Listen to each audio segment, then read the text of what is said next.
Here's how you can fix jitter and latency in Rainbow Six Siege.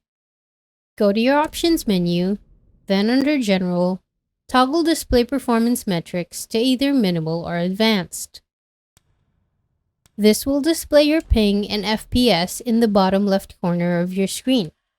It also shows icons for jitter and latency, helping you identify which issue you're facing in real time.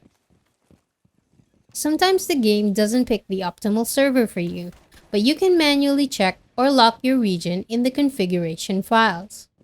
To do this, open File Explorer and in the Documents tab, look for My Games. Open Rainbow Six Siege, then open the folder with a long string of numbers and letters, and locate the GameSettings.ini file. Open it with Notepad and scroll down to the bottom of the list and find Online. Your data center hint should be set as default. You can manually type your closest region to ensure the lowest possible ping. You can copy the available regions in the list above. Save the file and open up Siege.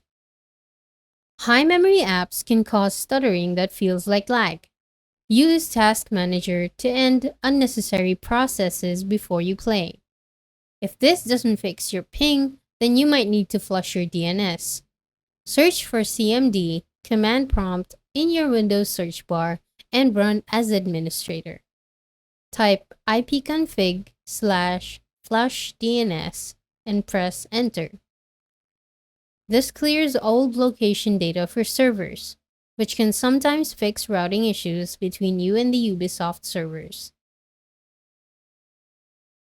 And that's how you fix jitter and latency in Rainbow Six Siege.